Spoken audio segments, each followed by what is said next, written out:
The morning mist over the Asbel estate hung low and heavy, a cold shroud that mirrored the icy tension within the mansion's walls.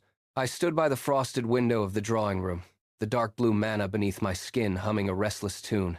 For months, I had played the role of the villainous fiancé to save my life, but as I watched the snow fall, I realized the game was changing. We were no longer just surviving a novel, we were dismantling a divine conspiracy. The heavy oak doors creaked open, and the temperature in the room plummeted. I didn't need to turn around to know who it was. The sharp, rhythmic clicking of heels on marble told me everything. Saël Asbel had arrived, radiating a coldness that felt less like a weapon and more like a defensive wall. "You're staring at the garden again, Squid." Saël's voice cut through the silence, a crystalline chime that always seemed to carry a hint of a challenge. "Are you mourning the fact that the flowers are dead, or are you just practicing your brooding for the social church's visit?" I turned slowly, a smirk tugging at my lips. Saël was a vision of frozen elegance, her light blue hair pinned back with sapphire-encrusted needles. But beneath the haughty exterior, I saw the flicker of something new in her sky-blue eyes, a restless, burning anxiety. "I was actually thinking about the Saint Shael," I said, my voice dropping an octave as I stepped into her personal space. "Clee is coming. She thinks she can use her holy power to purify the distortion she sees in you. She wants to turn the nobility against the Asbel family by making you look like a monster." Saël's ears turned a faint, telltale shade of pink, though her expression remained a mask of aristocratic disdain. "Let her try. I am an Asbel. My mana is as pure as the mountain frost. If she thinks her cloying incense and fake smiles can touch me, she's even more stupid than you are." "That's the spirit," I laughed, reaching out to tuck a stray lock of hair behind her ear. She flinched, but her eyes remained locked on mine. "But we aren't just going to defend. We're going to set a trap. I want you to be the bait, Shael."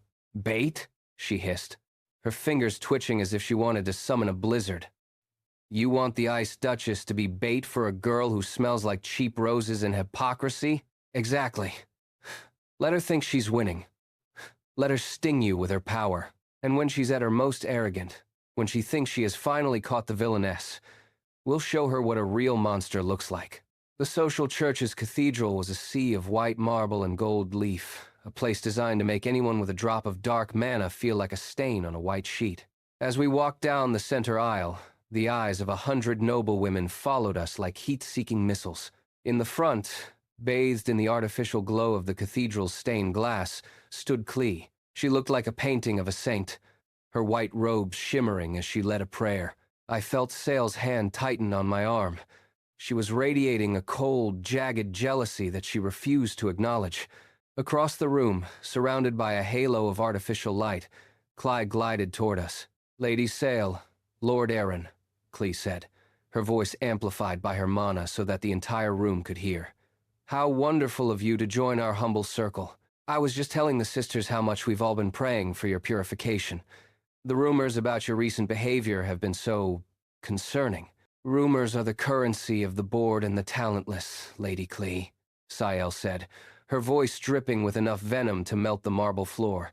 I would have thought the saint would be too busy with her divine duties to listen to the whispers of the servants. Clee's smile didn't falter, but her eyes flickered with a brief, sharp annoyance. "Oh, Saël. Always so bitter. I only wish to ensure Iran isn't being burdened by his obligations. Iran. Want. You step closer? The light of the church can help ease the darkness you've been forced to carry." I felt the temperature next to me drop by 10 degrees. Saël's mana was practically screaming. This was the moment. Saël stepped forward, exactly as we had planned. She allowed herself to look vulnerable, her shoulders drooping slightly. "Perhaps you're right, Clee," Saël whispered, her voice uncharacteristically soft. "The darkness.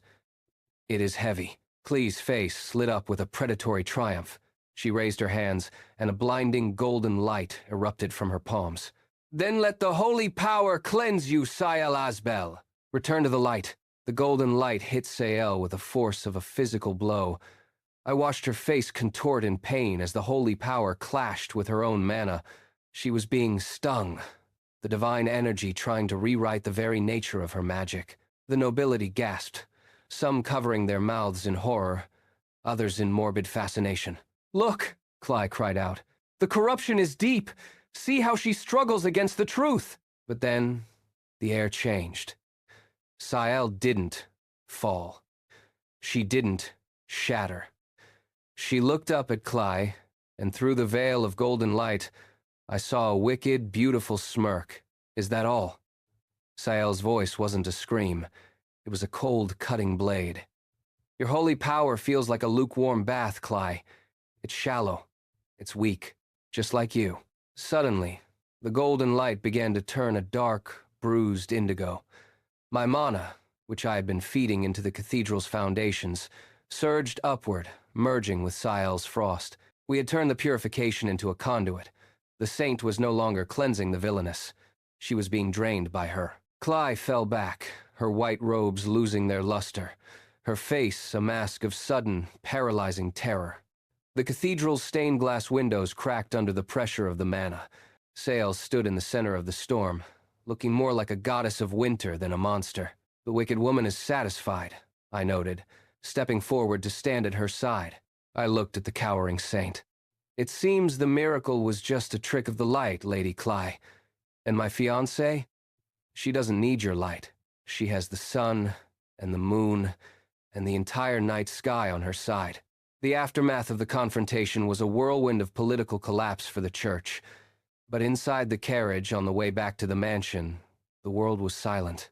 Sael was slumped against the velvet cushions, her chest heaving, her face a brilliant, frantic red. You were supposed to catch me," she whispered, her eyes fixed on her trembling hands. "I did catch you, Shael," I said, taking her hand in mine. Her fingers were ice cold, but they gripped mine with a desperate strength. "You did. Perfectly." The nobility saw her fail. They saw you stand tall. "The success is ours." "I felt it," she said, her voice cracking. When she tried to touch my mana, it felt like she was trying to erase me. I was stung. Iran. It hurt. "I know," I said, my voice softening as I pulled her closer. "But you're the one who survived. And you're the one who's blushing like a schoolgirl now that the danger is over." "I am not blushing," she yelped, trying to pull away, but she only ended up burying her face in my coat. I am just hot." "The carriage is too warm, and you're too close, you stupid squid." "Then stay close," I murmured.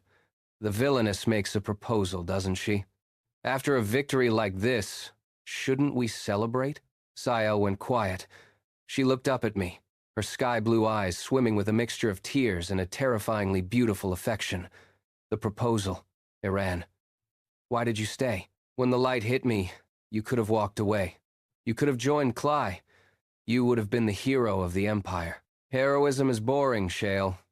I'd rather be the villain who gets to keep the girl." Sael's heart was beating so hard I could see the pulse in her neck. She reached into her dress and pulled out a small, obsidian-etched dagger, the match to the one she had given me. "I made a proposal in my head," she said, her voice barely a whisper. "I thought, if we survived today, I would stop calling you a tool. I would stop trying to find your weakness. And what will you do instead?" "I'll just be stupid," she said, her face turning even redder. "I'll be the stupid, wicked woman who lets a squid-faced man hold her hand. I'll be the one who worries about whether you've eaten or whether you're cold. I'll be the villainess who blushes whenever you look at her." "That sounds like a very dangerous proposal," I laughed, leaning down until our foreheads touched. "Because if you do that, I might never let you go." "I'm an Asbel," she said, her old pride returning for a fleeting second. "I don't go anywhere unless I choose to, and right now, I choose to stay here. In this stupid carriage. With you." The days that followed were a chaotic transition into a new reality. The rehabilitated villainess was no longer a project. She was a partner. But Sael didn't know how to handle the quiet. She was constantly waiting for the other shoe to drop, for the original novel to reclaim its tragedy. I found her in the library, staring at the book Ruel, our future daughter, had sent through time. Sael was touching the pages with a reverence that bordered on fear. "She has my hair," Sael whispered as I entered. "In the sketches. Ruel looks so much like me. But she's smiling. Truly smiling. How is that possible, Aaron? How can a child of a monster look so happy? Because she isn't the child of a monster, Shale. She's the child of a woman who chose to be something else. You aren't the wicked woman of the book anymore. You're just you. I'm worried, Sale admitted, her voice uncharacteristically fragile. I'm worried that I'm being stupid. That I'm letting my guard down and the world will punish me for it. I look in the mirror and I see a woman who blushes at her fiancé's jokes. I see a woman who worries about a child she hasn't even met yet. Is this what success feels like? It feels heavy.